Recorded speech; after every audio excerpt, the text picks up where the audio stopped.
Hi guys, welcome back to my channel. Let's talk divorce. You've probably heard this a million times. Half of marriages end in divorce. And if you hang out in corners of the internet like the manosphere, well, people love predicting doom and gloom for every husband and theirs post a happy family photo. But here's the thing, that 50% number is totally misleading. I did a video on this a while back, but I feel like this bears repeating. So today I want to unpack what the research actually says, why long marriages aren't this doom thing, and yes, why people just love spreading scary stats about divorce. So first of all, where did this 50% number come from? Back in the 70s and 80s, divorce rates were at an all-time high compared to previous decades. Researchers looked at the numbers of divorce in a given year and compared it to the number of marriages in that same year. Okay, listen to that very carefully. Divorce in a given year compared to the number of marriages that same year. And somehow, people decided, yes, half of marriages end in divorce. Problem is, they weren't tracking the actual couples. They were not tracking the same couples. They saw 100 couples getting married in a year, 50 couples getting divorced that same year, and saying, oh, well, that means that half of marriages end in divorce. That's not how it works. It's not exactly scientific. Modern studies are a lot more accurate. First marriages today have about 35 to 40% chance of ending in divorce. So already way below the 50% claim. And I get that that's still a high number, so we're gonna discuss a little bit more of that in a little bit. But here's the other thing, divorce rates have actually been going down since the 90s. Millennials and Gen Z are marrying older, they're marrying more educated, and frankly, more intentional about who they commit to. According to the National Center for Family and Marriage Research, the highest risk of divorce is during the first 5 to 8 years. After that, the probability drops significantly. Second and third marriages are way riskier. Roughly 60% of second marriages and 70% of third marriages end in divorce. About 70% of marriages make it to at least 10 years, and over 50% last 20 years or more. So yes, the early years are the tricky ones. The first 5 to 8 years carry the highest risk of divorce, but if you make it past that, the odds start swinging in your favor heavily. So, okay, now let's go into that infamous stat that I keep hearing about, that around 70% of divorces are initiated by women. Hear the manosphere saying, see, it's women that are ruining relationships, etc., etc., etc. But let's hold on a second. Let's think about this for a minute. Filing for divorce is not the same as causing the marriage to fail. There's so much that happens before the paperwork gets filed. We have to consider that emotional neglect, infidelity, lack of effort, mutual decisions, long-standing dissatisfaction. Now, I'm not saying that I agree with a lot of those reasons for divorce, but they must be taken into consideration. It's not like it was a perfect marriage on both sides and then she just decided to break it. No, the marriage vows include to love and to cherish. Maybe the person that didn't file for divorce was not fulfilling those parts of his or her vows. Just saying. Women often end up doing the legal legwork, honestly, and men are more likely to stay in unsatisfactory marriages. No offense, but that's what the research shows. And again, I think a lot of divorces today could be prevented, but that's quite another story. So that doesn't mean that the woman broke the marriage.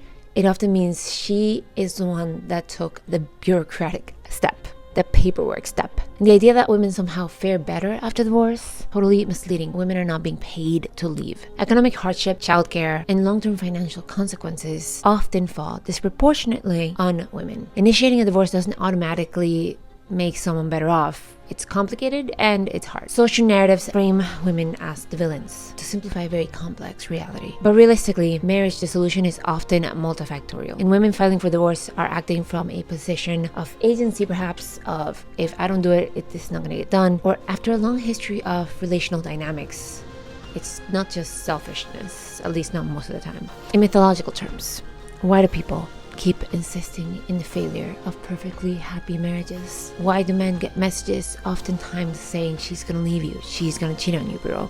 Well, humans have always loved stories about betrayal and failed relationships. From Medea in Greek mythology to all those fairy tales about wicked and abandoned husbands. Divorce myth is like a modern folktale. It spreads because it taps into our fear of commitment, abandonment, and failure. It feels true, even if it isn't. So why do people love throwing around that she's going to leave you line? Apart from the mythological reasoning there, it's Schadenfreude, however that's pronounced. People love predicting failure in others, especially when they're unhappy in their own lives and their own relationships. There's also projection. Many who have had bad experiences with someone else believe that everyone else will too, or want everyone else to. And there's the control of the narrative. This is specific to the online content creators that thrive on creating that division between the genders. The manosphere often frames women as unreliable partners to support their broader worldview. Same thing that the toxic feminism does. And now we'll make a video about the toxic feminists. Don't think that I'm gonna just narrow in on the manosphere.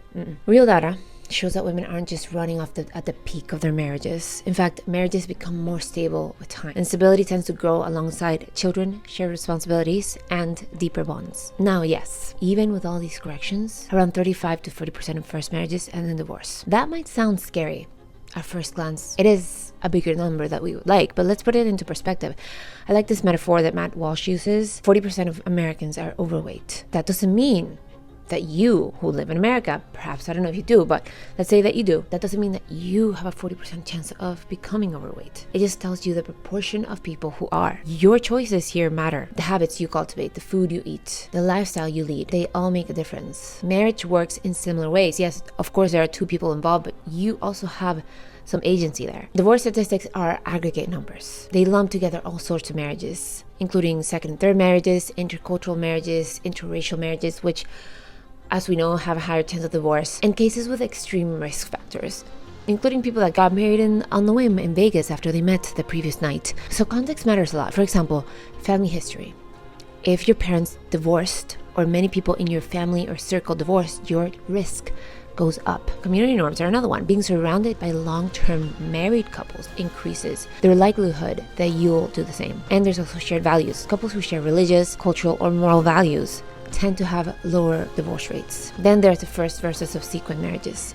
As we said, second or third marriages carry higher risk, so including them in the general statistic makes the overall number look scarier than it is for first marriages. The point is, the numbers are helpful, but they're not destiny. They tell you what's common, not what's inevitable. Choosing a partner whose values, life goals, and family support align with you significantly shifts the odds in your favor. Now, this is not bulletproof, but again, nothing is. Nothing in this life is. And when people make intentional choices and commit to building a strong foundation, marriage can be far more stable than the scary headlines suggest. Now, personally, in my own circle, I don't know anyone who's divorced. My oldest cousin got married 12 years ago, and since then, people in my circles, in my family, have been getting married almost once a year or yearly. Recently, more than not. Even myself, I got married almost 2 years ago now, and no one in these last 12 years that I know, that from my own circle, from my own family, has gotten divorced. My oldest cousin who got married 12 years ago,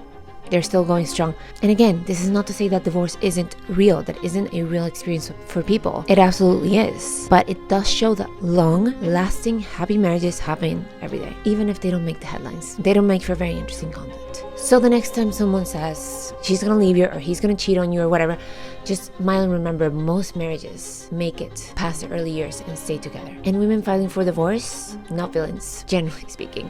Often just people putting in the paperwork after years of complex relationship dynamics. Although there are some women leaving perfectly good men, okay, and regretting it later just to quote unquote find themselves.